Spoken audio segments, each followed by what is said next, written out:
जलवायु परिवर्तन विश्व ପାଇଁ एक बड़ आह्वान।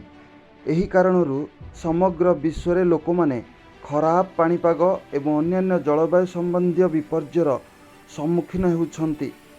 ग्लोबल वार्मिंग को निमंत्रण करिबा ପାଇଁ समय सरी जाउछि।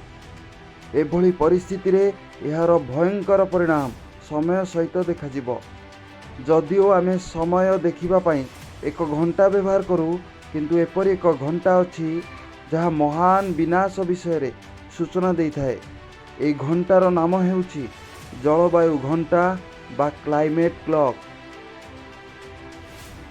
अर्थ डे अवसर रे दिल्ली रो इंदिरा गांधी इंडोर स्टेडियम रे सोलार मैन ऑफ इंडिया रो डॉक्टर चेतन सोलंकी एवं केंद्र मंत्री जितेंद्र सिंह ए घंटा को लॉन्च करथिले। ए घंटा कहूछि जे मात्र 6 वर्ष 90 दिन 22 घंटा मध्य रे पृथ्वीर तापमात्रा 1.5 डिग्री वृद्धि पाइब।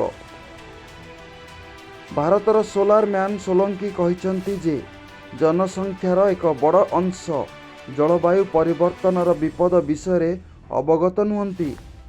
से कहिसंती जे जलवायु परिवर्तन नाम रे लोकंक जीवन पई बहुत विपद रहिछि। सेति पई एई विपद आसीबा पई केते समय बाकी अछि ताहा जानिबा जरूरी। सेति पई एही जलवायु घंटा आरंभ करा जाइछि।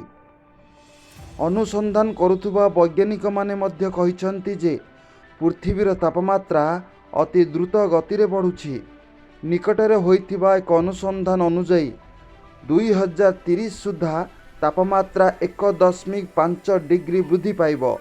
जदि यह घटे, यह आम उपरे बहुत विपरीत प्रभाव पकाइब। सोलांकी कहिसंती जे ग्लोबल वार्मिंग पहुंचीबा पई केते समय बाकी अछि ताहा हमकु मने पकाइब। एही अनुसार मात्र 6 वर्ष 90 दिन 22 घंटा रे पृथ्वीर तापमात्रा 1.5 डिग्री सेल्सियस वृद्धि पाइब। यह परिवेश एवं पृथ्वीर लोकंक जीवन उपरे सीधा सड़क प्रभाव पकाइब। 2030 रे निर्दिष्ट समय परे ए घंटा बंद होई जिवो। एभली खबर जानिबा पई हेले आम चैनल को लाइक करंतु, सब्सक्राइब करंतु एवं बेल आइकन को दबाई दियंतु।